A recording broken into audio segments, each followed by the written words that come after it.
Hello, everyone. Welcome to the Politics of Information webinar series funded by SSHRC, organized by the Center for Access to Information and Justice, featuring speakers who research information, surveillance, and power in the digital and pandemic age.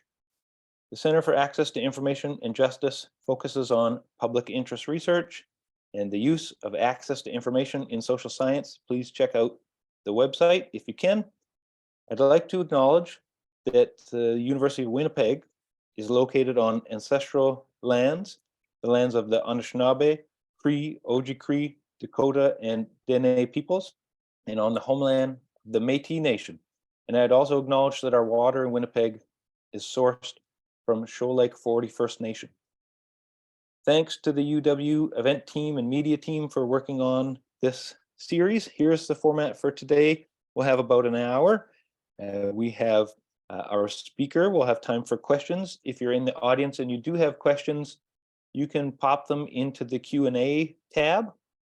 I would like to introduce our co-host. First of all, Sunjam Punag is a student at Osgoode Law School and has worked in provincial government and has also studied human rights, power, and justice at University of Winnipeg.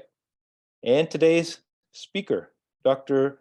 Sule Tomkinson, is Associate Professor, Department of Political Science, Université Laval, and currently visiting Peter Allard School of Law and the UBC Center for Migration Studies. Her expertise is in administrative justice, but also focuses on qualitative methods and research ethics. Her research has been funded by SSHRC, Canadian Foundation for Legal Research, the Quebec Bar Foundation, and the Department of Justice. She's currently writing a book on the quest for administrative justice in Canada, where she examines the values considered to be at the heart of the tribunal sector, and specifically who defines those values and how they get implemented. So thanks so much for being here today. I'll turn it over to you for your presentation. Thanks. Thank you so much, Kevin, for this great introduction. Hi, everyone. I am so pleased that you could manage to take the time to join us today.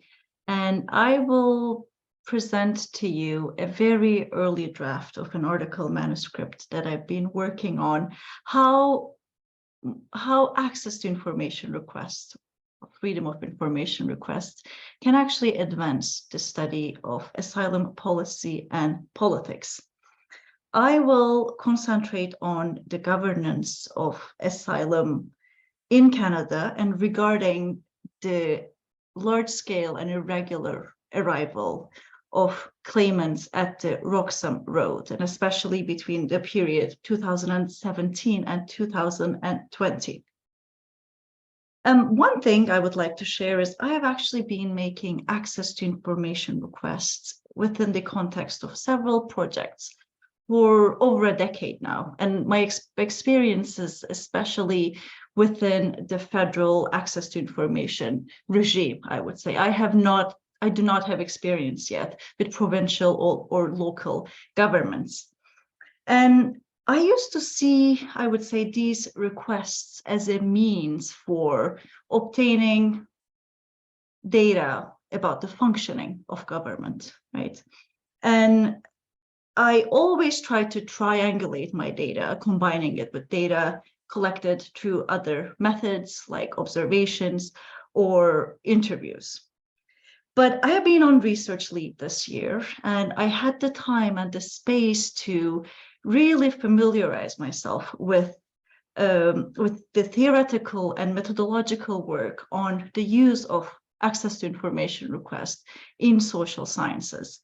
And Kevin's and his colleagues' work have been really important for me to reimagine actually how we can use these requests in research. And it has really helped me actually right now in my work right now and what I will be doing in the future. So I want to thank him for that and for the invitation as well.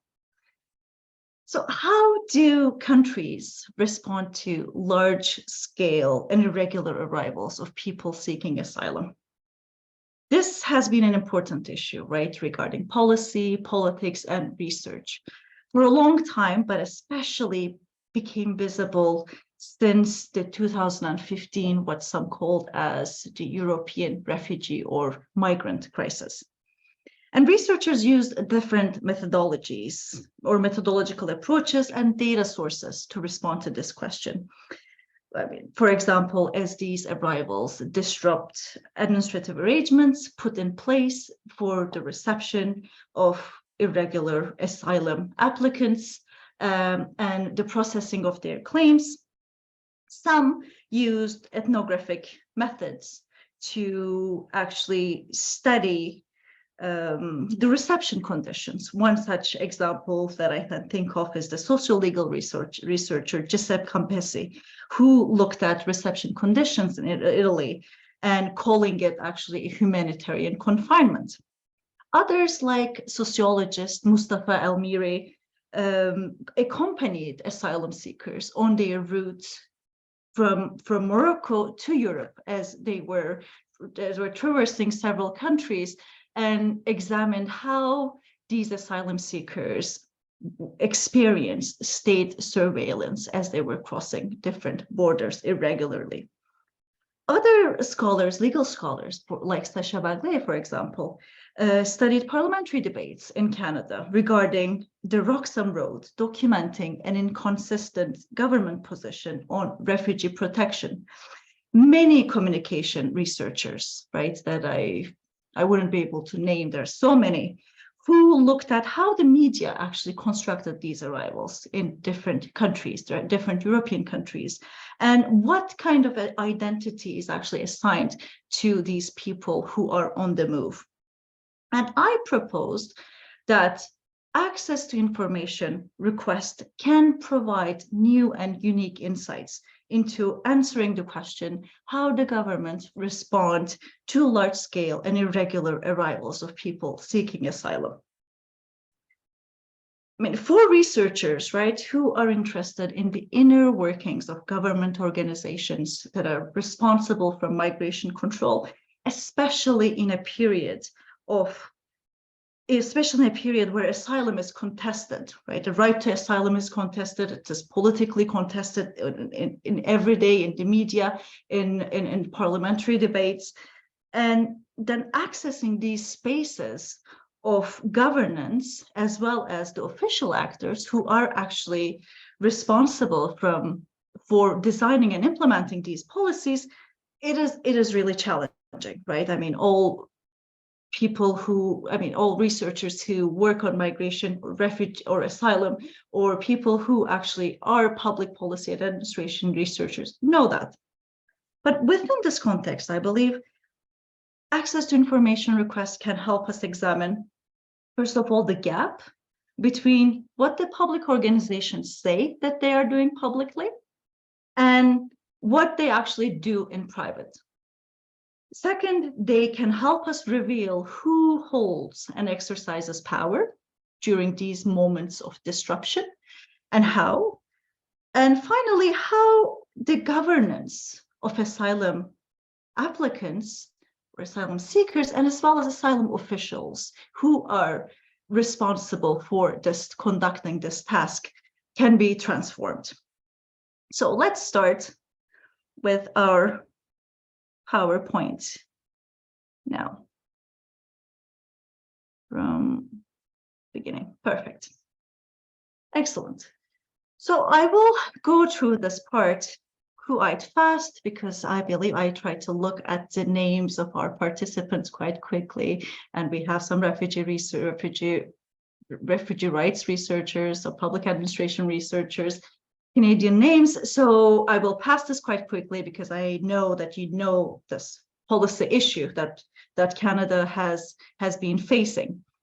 I mean, since 2017, right, asylum has been a particularly contentious policy issue in Canada, with the increase in the number of irregular asylum claims that has been made by people who crossed into Canada through the United States through a rural road that was called the Roxham Road. So between 2017 and 2020, around 60,000 people crossed into Canada. 40% of them had precarious migration status in the United States. And the majority of them were people with origins of Haiti and Nigeria. And their arrivals was mediatized quite seriously, quite significantly. The issue became extremely politicized, created serious intergovernmental tensions, and also the issue was also judicialized, right? As the federal court actually had said, I mean, the safe third country agreement, whose provisions that these irregular asylum seekers were trying to avoid, which would have made them ineligible to claim asylum in Canada, was actually unconstitutional. But in the end, I mean, we all know what has happened in the last 2 weeks. Actually, Canada and United States have announced that the safe third country agreement applies to the whole border. Right now, people will not be able to cross Roxham Road and make asylum claims anymore, unfortunately. So normally within the framework of this work, I have made access to information requests to different public organizations, to the Department of Immigration, Refugees and Citizenship, Department of Public Safety, and as well as Canada Border Services Agency, and finally Immigration and Refugee Board of Canada. So broadly, in the broad work, I look at not only how the arrival of this large-scale irregular asylum seekers impact asylum decision-making, not only their individual claims, but also their governance broadly. But because of time concerns, I will only concentrate on the part of Immigration and Refugee Board of Canada on what it has been doing. But feel free to ask questions about that.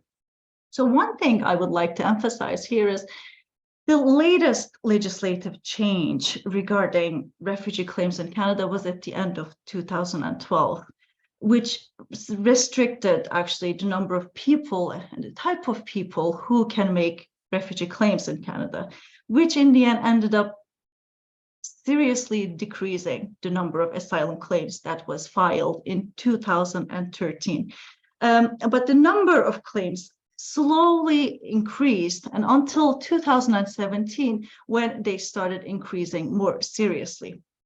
In 2016, for example, the number of pending claims were around 18,000, and this reached up to almost 90,000 at the end of 2019. So almost a five-fold increase, right? So I will go through this very briefly. So in Canada, there is an independent administrative tribunal that is responsible for taking decisions on refugee and immigration matters, right? It is Refugee Protection Division is responsible for taking first instance decision. That is the division that is presided by one board member. It's a public servant who basically hears and decides whether a person should get refugee status or not. The board functions in 3 different regions that are Western, Central, and Eastern. And it is basically responsible for determining if a person has well-founded fear of persecution, and whether they're credible to make refugee status determinations.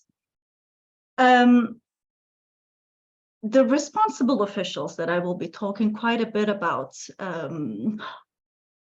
who are involved with the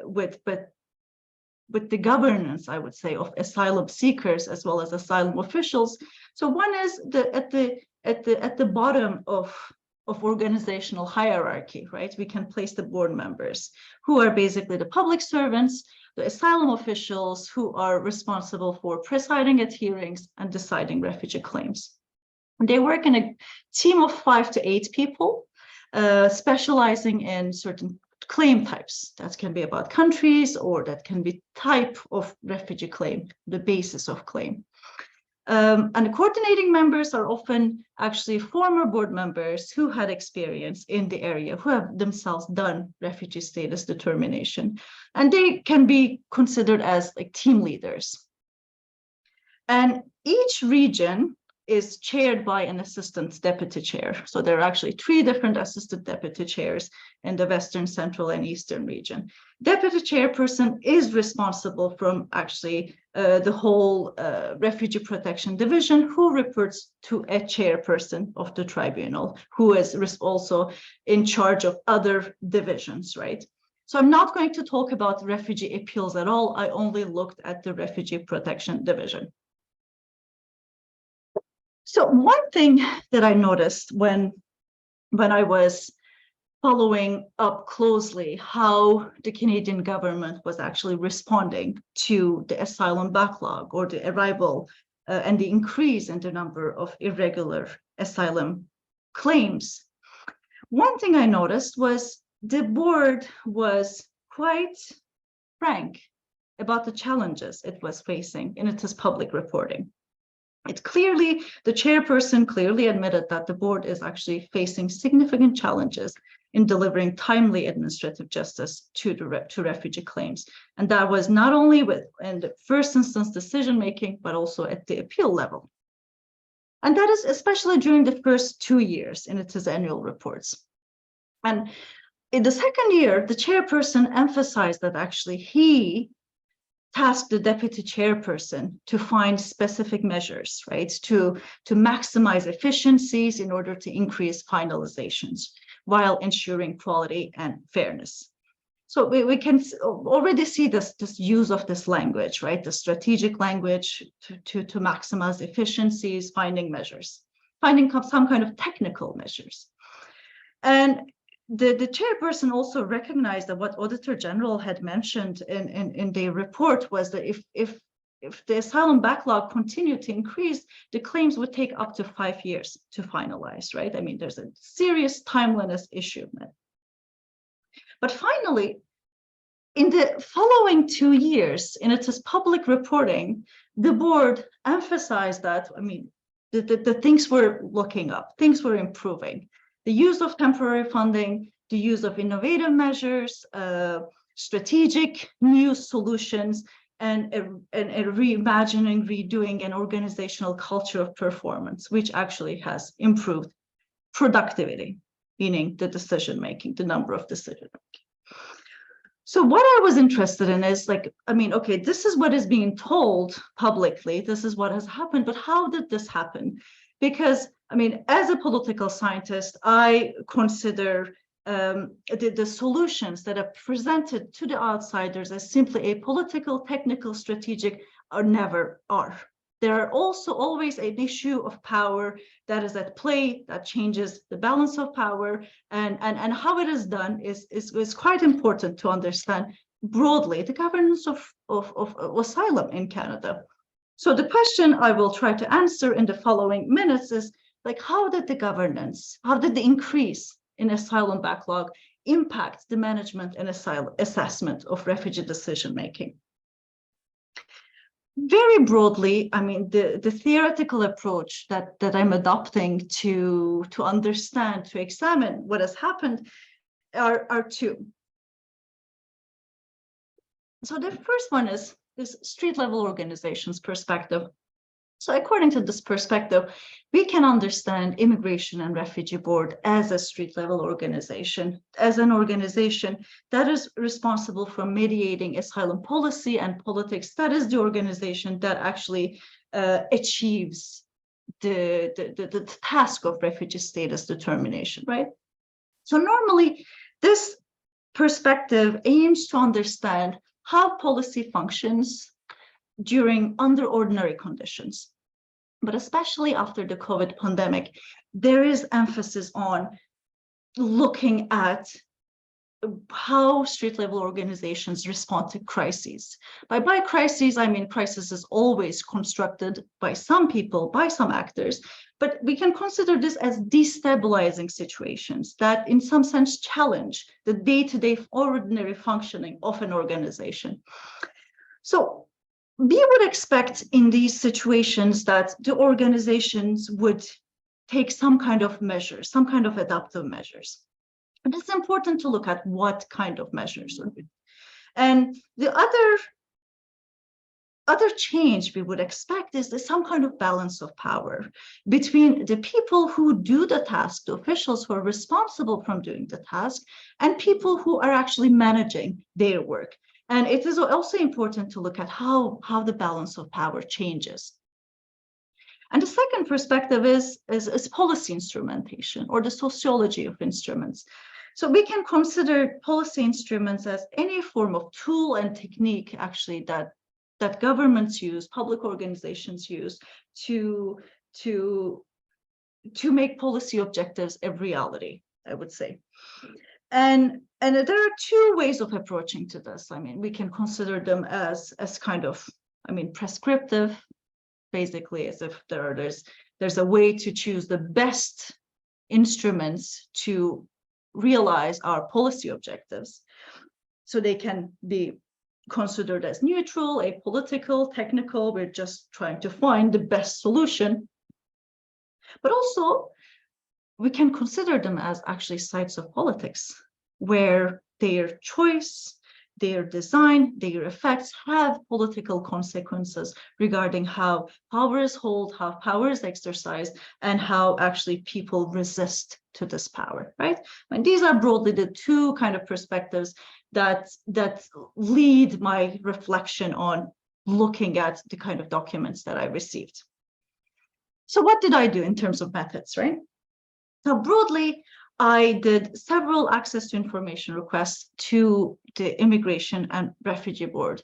And inspired by how the organization was explaining what it was doing publicly, I asked for documents, all documents related to case and performance management at the board.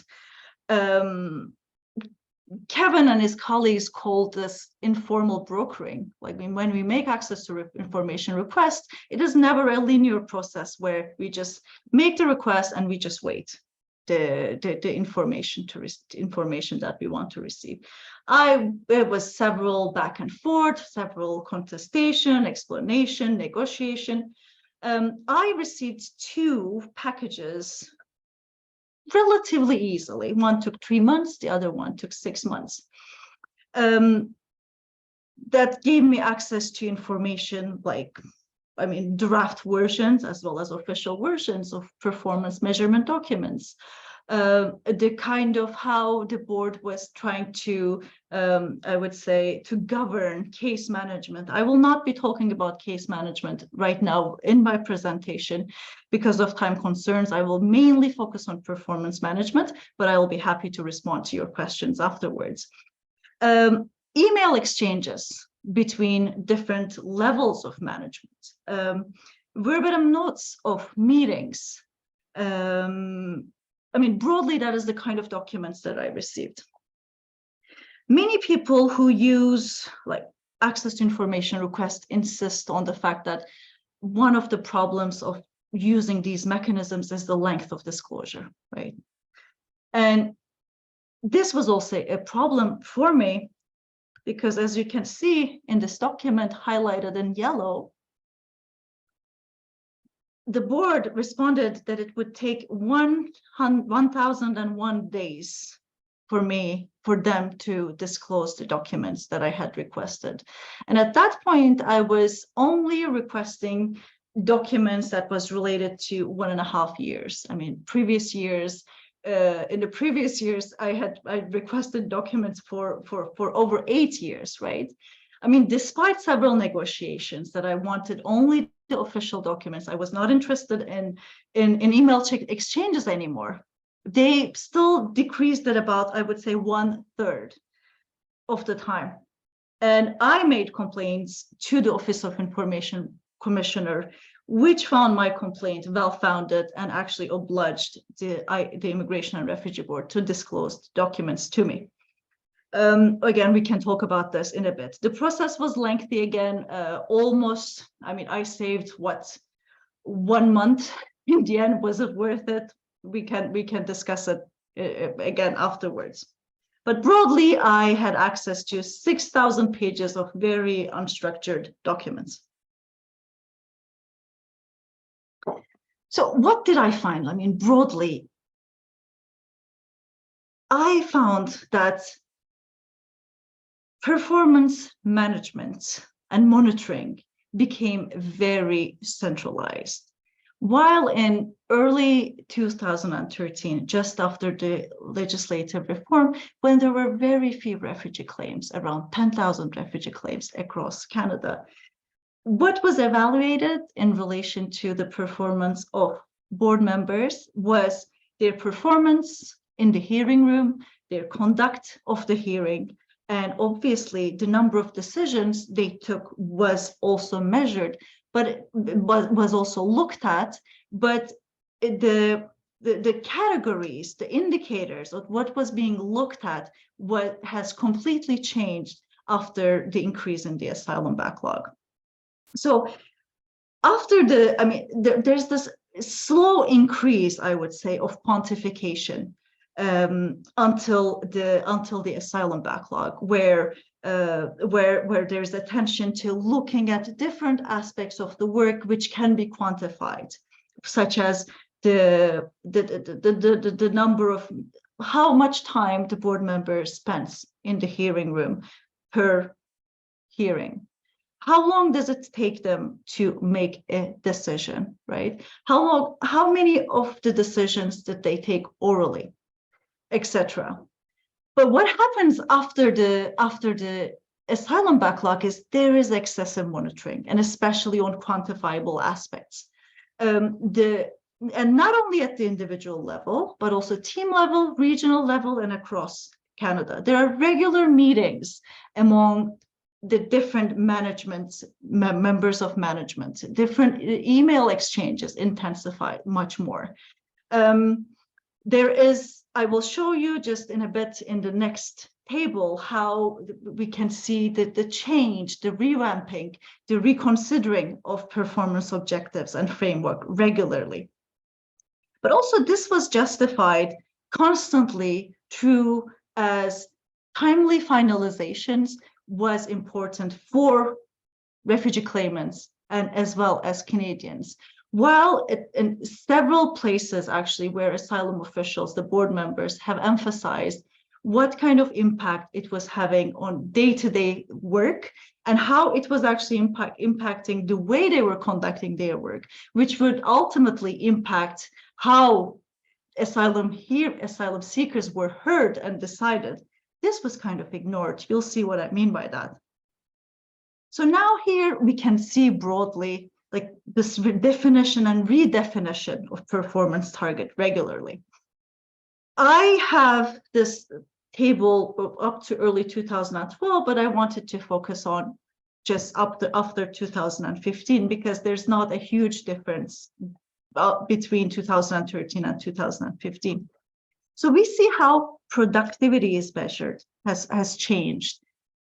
Up to 2017, 2018, the focus was on weekly, either decisions or the number of hearings that was conducted. The annual case targets become introduced for the first time in 2017.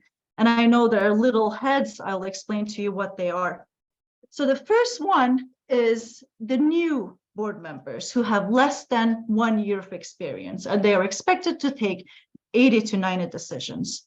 People who are considered as regular board members who have been there for a few years, they are required to take 100 to 130 decisions. Board members who work in teams, and they were called short hearing team, or the members who hear less complex claims are required to take 150 to 180 decisions per year. And the years after, it becomes 120 decisions per year for everyone, or a member-specific target that is negotiated with the team leader with the coordinating member, and it has to be approved with the by the assistant deputy chairperson. And to give you to briefly talk about timeliness, I mean, the idea is that, okay, the hearing is done, but then you have to render the decision.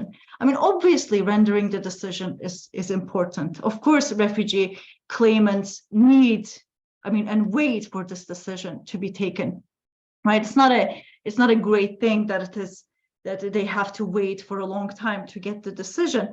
But one thing I noticed was after 2019, board members are required to take 90% of the decisions within 25 business days after the hearing is conducted. But if they cannot meet this performance objective or this performance target, they have to, I mean, the team member has to speak to the assistant deputy chairperson to explain why. Again, in 2018 and 2019, the number of people who were included in performance management has increased seriously. Before, there was just the team leader who was a part. There was a mentor and the assistant deputy chairperson. The number of people increased seriously. There is a body. There is someone from the performance objective office. There are 2 other people from different regions. So there's this desire to centralize it very much. No, we do not work in regions anymore. We have to perform centrally. And as we can see, oral decisions or oral decision targets have disappeared completely after 2015, 2016.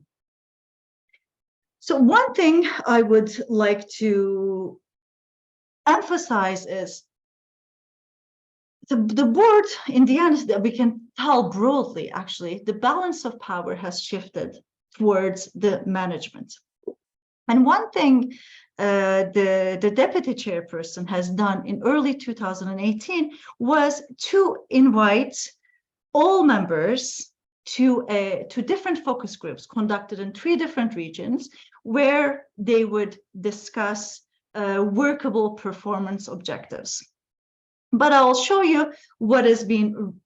how this is presented and how the board, even though it gives the impression that it is sharing power and including the board members and in their performance management, how it actually re-emphasizes its power.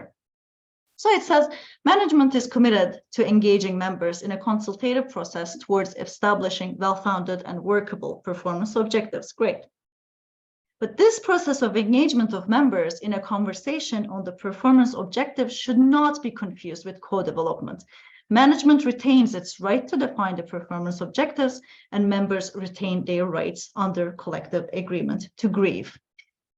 And this is not the first time this appears. And in several places, this is almost 50 pages of verbatim notes that have been written in different regions, and how board members actually reacted, how they responded to the questions that have been discussed. And this idea that they can grieve through their collective process regularly comes, that it is described referred to by the management. So how the board members respond? I took a few, I would say not anecdotal, actually representative testimonies from their reactions. So they were actually resisting to these performance objectives and how it was impacting their work. So one says this excessive over-monitoring or measuring everything. So this person says the management is counting every bean and trying to quantify everything. Another says actually how this quantifying challenges the fundamental nature of their work. Members did not sign up for a job that simply involves checking yes or no on paper. The only thing that counts is the number of decisions we make. Another person adds, I feel like my expertise doesn't count, only numbers count. This person is quite positive at the beginning, says, useful to have a fire under my seat or friendly competition, but this is a complicated, non-scientific work environment. They also emphasized how actually this measurement is imperfect, in the sense that sometimes in situations where they are where the board members are ready to proceed with the case, and anyone who is slightly involved in public administration or refugee status protection know that there are many situations that are beyond the decision maker's control. The interpreter may not show up, for example. There's a problem with technology, or the asylum applicant has a problem, so they cannot proceed during these conditions. Or the board member can actually hear a case of one person, and they can hear a case of a family of 6, but in the end, it is still one decision, counted as one decision. Or they are ready to take the decision. They went through everything, but then the claim is abandoned. They still did not take that decision. And one person also emphasized how he or she was looked down upon by others, not because they were not meeting the performance objectives or the performance targets, but they were looked down upon as if they were cutting corners or something. So this creates a kind of very negative work environment. And similarly, this is the last testimony I will show you. It is quite representative, I think, the problems that the board members have been facing. Focuses on quantity and timeliness, no documented regard to the quality of decisions, hearing room performance or questioning.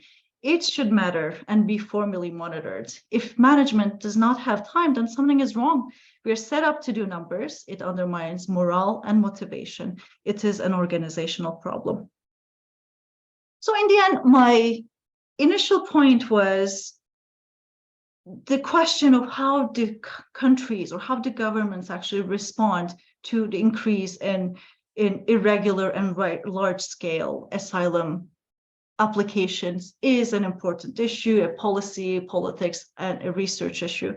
And I argued that actually access to information requests can offer us great means to obtain government information that we cannot otherwise obtain. And in the situation, in the case that I presented to you, I illustrated how managerial control strategies became very intensive as the managers, as the top management responded to the asylum backlog and tried to increase case finalizations. And what we have seen is actually the finalizations did increase. And I can send you the link to the previous deputy chairperson's LinkedIn page, where they actually brag about proudly that they are the ones who delivered the most number of decisions since the last legislative change in 2012, but it came to at what cost? Meaning that the focus on the internal working environment and the reactions of board members to these adaptive measures also illustrate the policy tensions that we can see on the ground. Thank you. Yeah, thank you so much for your talk and for sharing your research. And we'll turn it over to the audience for questions, but first we'll go to our co-host, Sanjam. If you have some questions, we'll start with you.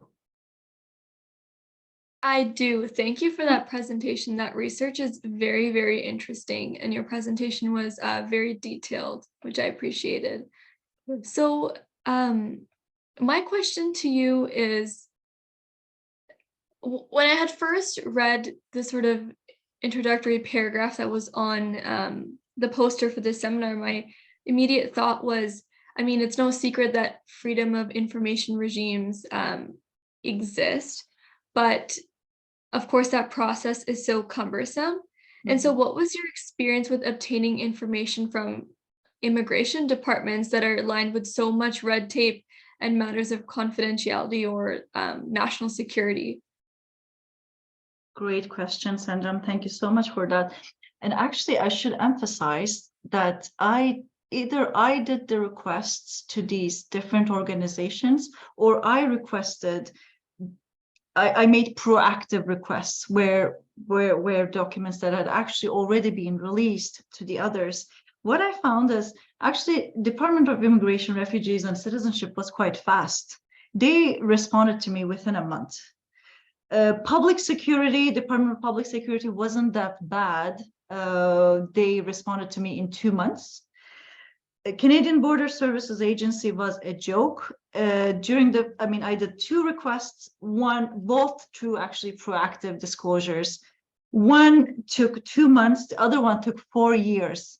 When they sent me a USB key and I was like, was I expecting something from them? I had already forgotten about it. So yeah.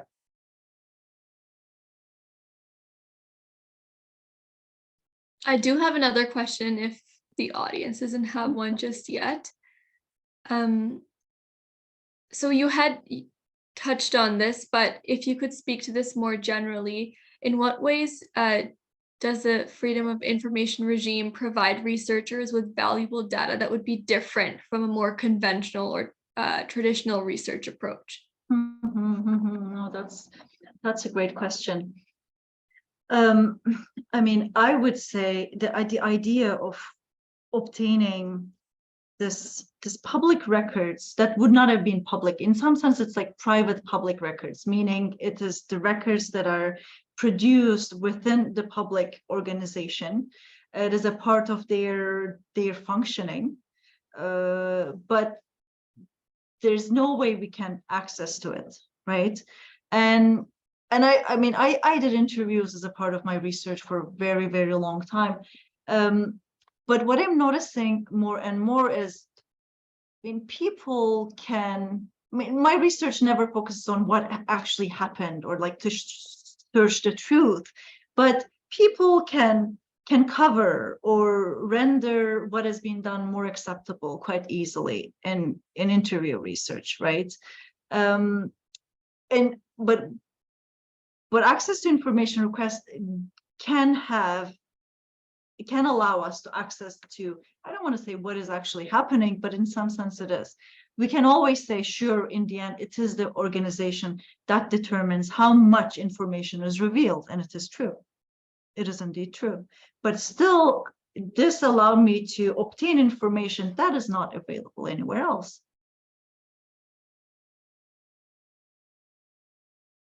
Yeah, thanks for those questions and responses. We'll go to a question from Professor Labman in the Q&A.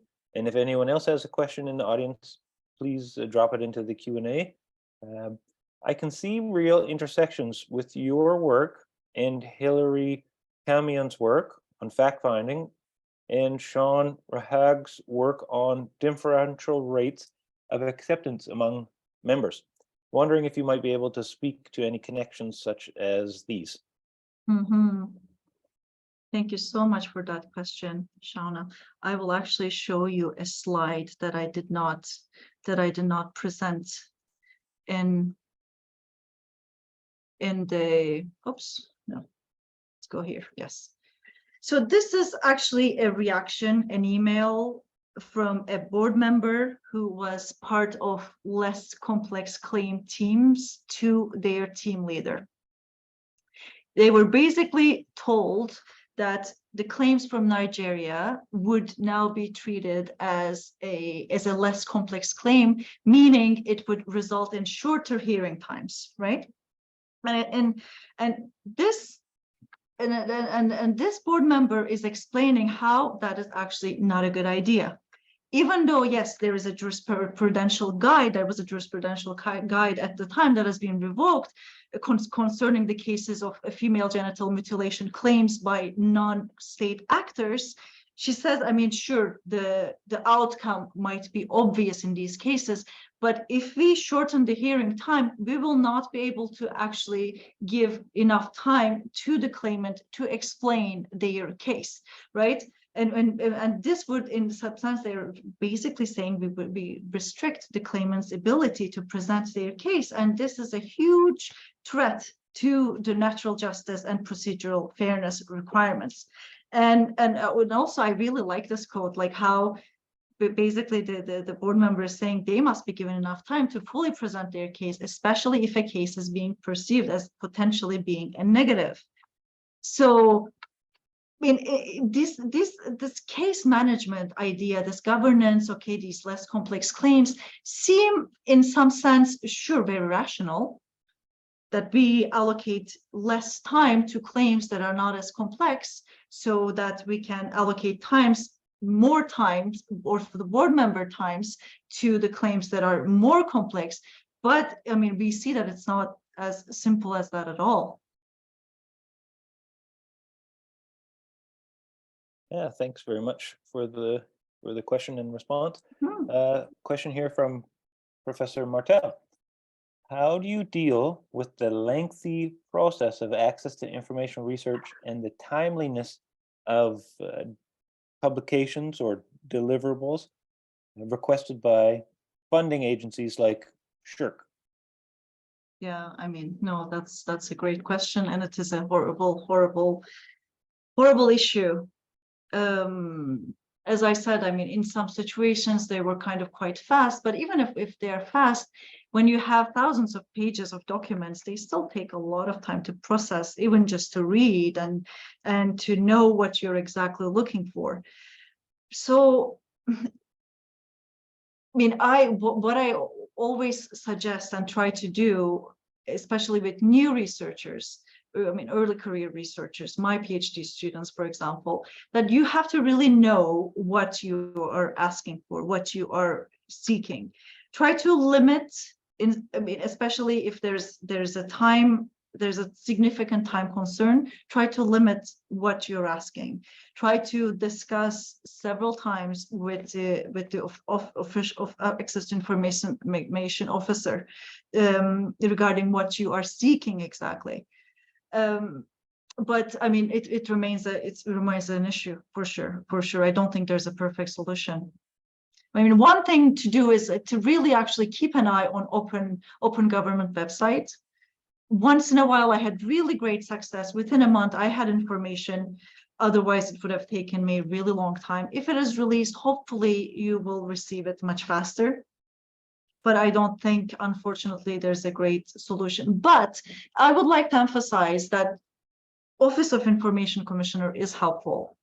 Yes, sure. I mean, time-wise, it can still take long, but their involvement renders the public institution public organizations from which that you're seeking information much more likely or obliged actually to respond to the request. We have a question here from Professor Migon. From the perspective of the policy instrument area, the increase in the quantification seems to fit relatively well with an instrument logic change, which in turn may connect with a shift in policy goals at a higher level. Yeah. Is this something that you feel might have occurred, or may this just be a knee-jerk reaction to increasing backlogs? And then second, if it was just a backlog issue, why not simply increase broadly the number of members rather than this move towards quantification? Great question, Andrea. Thank you.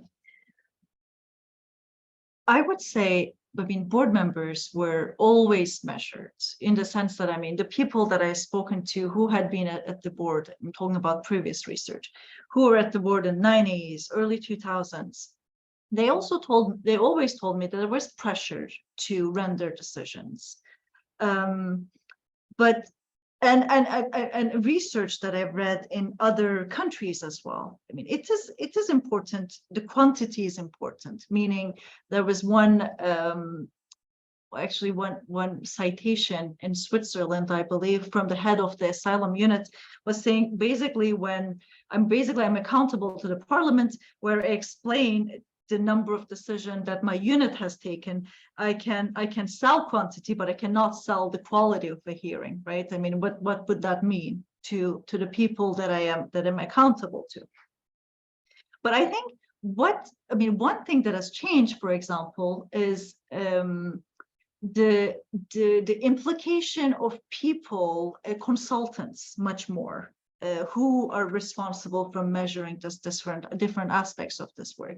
For example, I received a document that were like 60 pages that was explaining to the team leaders and assistant deputy chairperson that how they could obtain the documents themselves, because otherwise it would take around 35 work hours of a consultant who was working within that unit to receive their team's performance documents. So in some sense, yes, absolutely. I mean, it is influenced from that tendency. The quantity measurement was always important, but it became much more important. Regarding, I mean, sure, you can hire more decision makers, and the organization did hire more decision makers, Immigration and Refugee Board. It was easier, I would say, easier in the sense that during COVID, the hearings were virtual. You do not necessarily need a hearing room, right? I mean, in the end, the hearing room issue is an issue. They could continue the hearings, but I mean, the virtual hearings continue. Apparently, there are many advantages according to some lawyers, and also many disadvantages as well, right? I mean, considering whether the asylum applicant can use technology, how familiar they are with it or not. But I mean, broadly, I mean, we know that hiring more decision makers is not a solution. Thank you for that. Sanjam, do you have other questions that you wanted to pose?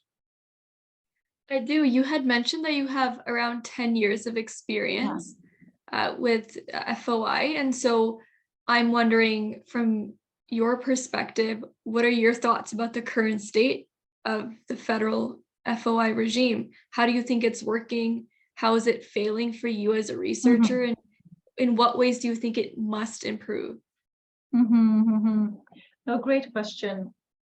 I mean, to me, it was a great change that the Office of Information Commissioner is no more an ombudsman, no more an organization that can just render reports and cannot really enforce anything, right? So in that sense, that's a great change.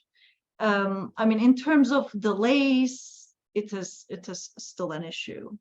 Of course, it is still an issue. And I spoke to so many researchers who are working in very different areas of policy, and many at some point had the scare that, I mean, they were going to be charged, right? They were going to be charged like these huge sums of money to get access to data. And I mean, non-paid, at least among the researchers that I spoke to face-to-face, non-paid meaning in the end they were not presented with a bill. But I mean, even this is the scare, I would say, for early career researchers who are using this for the first time. The cost, I mean, the potential cost, the perception that there could be cost can be extremely prohibitive. It is very scary. But otherwise, I think it is a good idea to continue making them. Especially at some point, I guess especially when we define our research interests, when we know that we want to keep getting data on an organization or on a policy issue and how it is governed. I mean, I don't want to be the person who constantly does these requests, but I think, yeah, why not? Why not? We have time for a couple more questions. If anyone in the audience wants to put a question into the Q&A. Sanjam, if you have another question. I do. I have so many questions, so I'm going to keep asking them. Okay. So you had mentioned that as a part of some of the records you had received, there were emails and communication between officials. And so I'm wondering, was that communication, did it paint a fulsome picture, or were there significant gaps? Because oftentimes with record keeping, that can be a huge issue. And when you are putting in requests and trying to piece together all the data that you've gathered. So I was wondering what that was like for you. Absolutely. It's a challenge. Great question. I mean, I spent so many hours like trying to bring together these email exchanges like over several days or several weeks to understand what is going on. When did it start exactly? Or, I mean, there can be situations where people say, oh, you know what, to add to our phone conversation, and you have no idea about what that conversation was, right? Of course, it is imperfect, but which data is perfect, right? I mean, it is not. So I think like recognizing its limits, of course, it doesn't give us an exhaustive picture of what has happened, what is happening, how an issue is being addressed. I mean, but despite that limits, it still give us an idea of what is happening.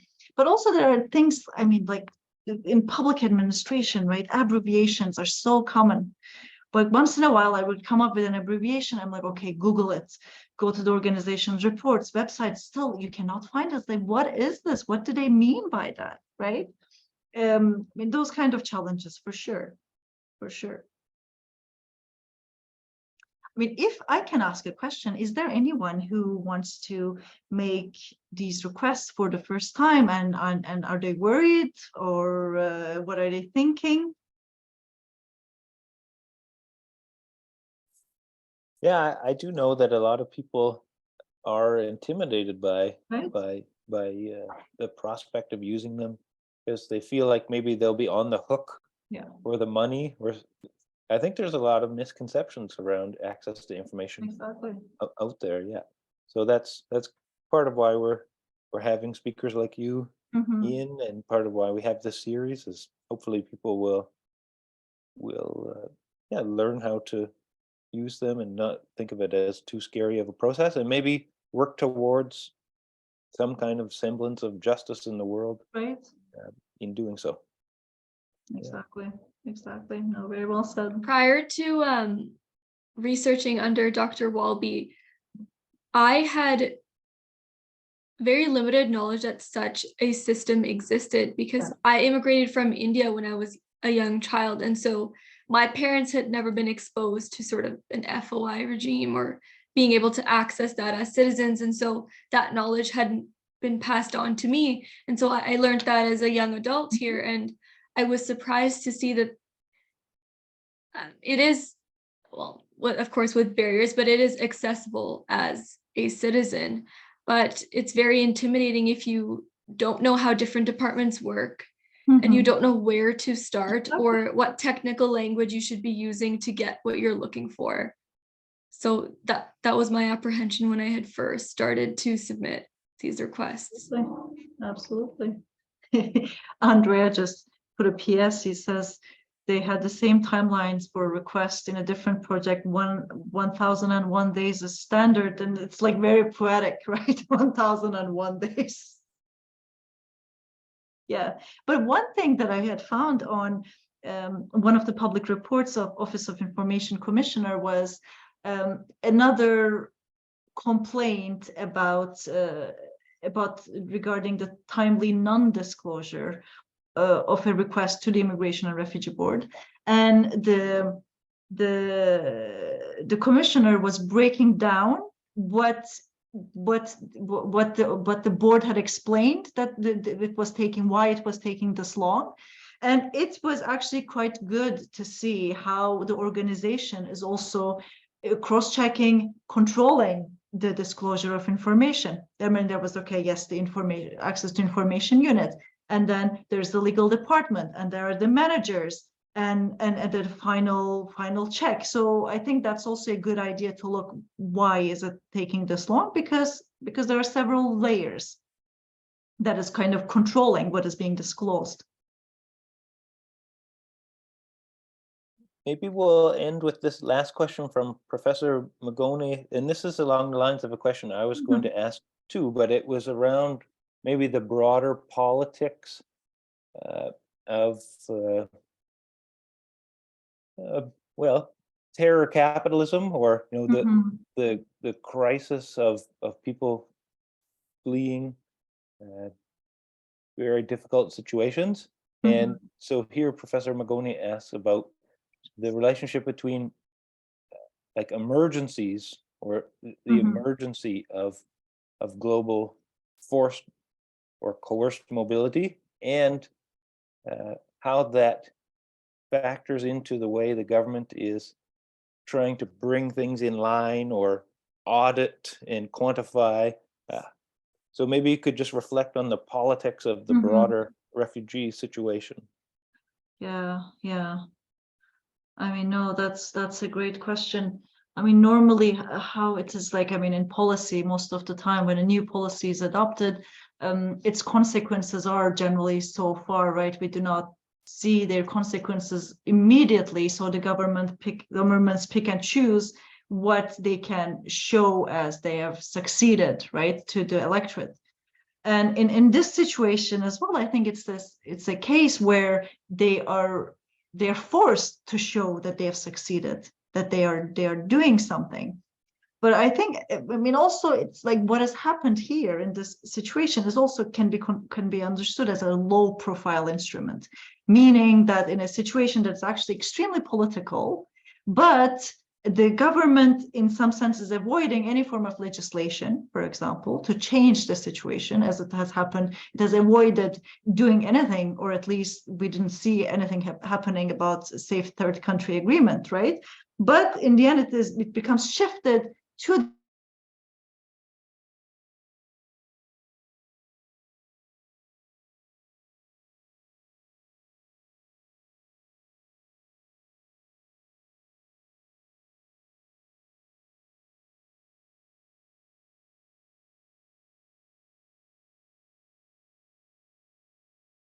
It was great to have you here. Thanks everyone in the audience for your questions, and thank you Sanjam for your questions too. Hope everyone has a good rest of the week, and take care. Thank you so much. Thank you. That was wonderful. I'll keep in touch, Kevin. That was wonderful. Okay. Yeah, that's awesome. And Yeah. thanks to Evan too. Thanks Evan for running everything for us. Yeah.